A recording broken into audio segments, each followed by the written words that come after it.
Mummy कुछ तो उम्र का लिहाज करो। भाभी कुछ दिन मम्मी को यहाँ ले आओ, जगह बदलने से उन्हें अच्छा लगेगा। घर में बंद रहते से अच्छे भले इंसान का दिमाग खराब हो जाता है। आज पापा को दुनिया से विदा हुए 1 बरस होने आया है। मम्मी को इस माहौल से निकालना होगा, नहीं तो लोगों का सोचकर वो अपनी तबीयत खराब कर लेंगी।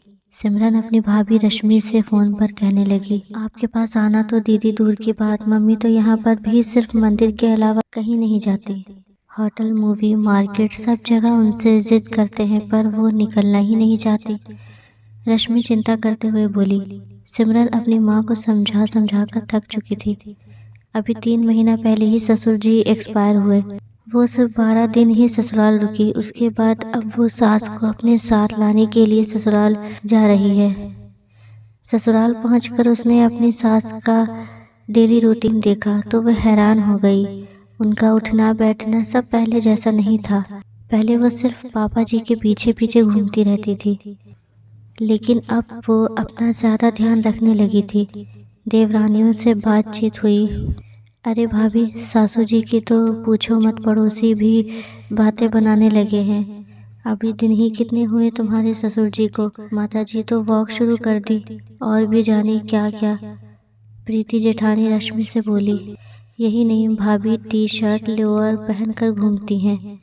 खाने पीने में और ज़्यादा नखरे शुरू कर दिए हैं। सिर्फ ग्रीन टी पीती हैं, शुगर फ्री मिठाई खाती हैं। जहाँ भी घूमने का पूछते हैं तैयार हो जाती हैं, सुमन बोली। देवरानियों की बातें सुन रश्मि बहुत हैरान थी, लेकिन उसने कोई जवाब न देकर उस समय चुप रहने में ही भलाई समझी। रश्मि सास सविता को अपने साथ अपने घर ले आई। सविता जी का वही रूटीन था, सुबह जल्दी उठकर वॉक करना, ग्रीन टी पीना। एक दिन तो सासू माँ ने रश्मि का स्लीवलेस टी शर्ट पहन लिया तो बेटे दीपक ने ही टोक दिया, मम्मी कुछ तो उम्र का लिहाज करो। दीपक तो बोलकर चला गया।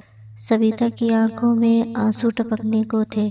रश्मि दौड़कर पानी का गिलास ले आई। मम्मी जी, मैं इनकी तरफ से माफ़ी मांगती हूँ, आप बुरा मत मानिएगा। बेटा, आज तक पति की, बच्चों की, सबकी सुनती आई हूँ, अब अपने मन की सुनने लगी तो सबको एतराज़ गया। खैर, किसी की बातों का अब मुझ पर कोई असर नहीं होता, क्योंकि उम्र कुछ भी हो, मैंने तो अपने लिए जीना शुरू ही अभी किया है। तुम्हारे पापा जी हो या मेरे बेटे, सब ने मुझे यही बताया कि वो मुझसे क्या चाहते हैं। कभी किसी ने ये जानने की कोशिश नहीं की कि सविता जी क्या चाहती है या माँ क्या चाहती है। तुम्हारे पापा जी जैसे अचानक विदा हुए तो समझ आ गया कि ज़िंदगी का कोई भरोसा नहीं। सो जितना समय बचा है उसमें मैं अपने मन की हर इच्छा पूरी कर लूँ। पति के शौक या बच्चों का मेरी उम्र को लेकर शर्मिंदगी के बारे में सोचूंगी तो बची कुछ ज़िंदगी भी ऐसे ही निकल जाएगी। इसलिए अब मैंने उम्र को अनदेखा करना सीख लिया। जिसे शर्मिंदा होना है होता रहे। मैं स्वास्थ्य का पूरा ध्यान रखती हूँ ताकि किसी की मोहताज ना हो जाऊँ। टी शर्ट लोअर मुझे बाईपास के बाद से ज़्यादा आरामदायक लगते हैं, सो पहनती हूँ। बाज़ार, होटल, फिल्में, जहाँ बच्चे पूछते हैं तैयार हो जाती हूँ। पापा बिना मैं अकेले क्या करूँ। जानती हूँ मेरे साथ चलना कई बार उनको अखरता होगा, पर बच्चे क्यों भूल जाते हैं कि आज जो हमारी उम्र है कल उनकी होगी। यह अकेलापन कितना कचोटता है, ये अभी नहीं समझेंगे।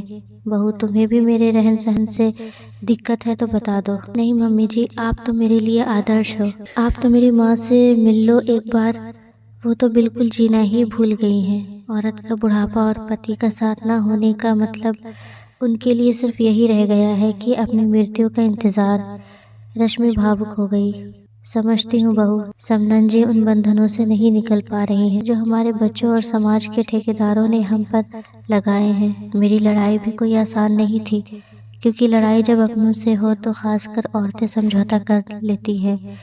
पर मैंने तो सोच लिया है, अब तक मैं ज़िंदगी काट रही थी, सही मायनों में जीना तो अब शुरू किया है।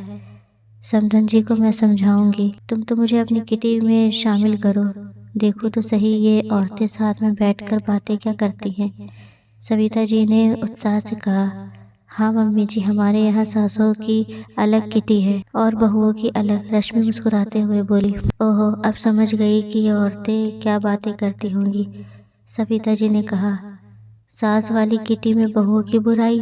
रश्मि के वाक्य को सविता जी ने पूरा किया। बहुओं वाली किटी में सास की बुराई। दोनों सास बहू खिलखिलाकर हंसने लगी। धन्यवाद दोस्तों। कहानी के माध्यम से दोस्तों मैंने समाज के उन बंधनों को दर्शाने का प्रयास किया है जो हम औरतों पर लगाए जाते हैं। बच्चों की, पति की सुनते सुनते हमारे बाल पक जाते हैं। फिर जब अपने मन की करने की सोचती हैं तो उम्र का हवाला दे फिर प्रतिबंध कर दिया जाता है।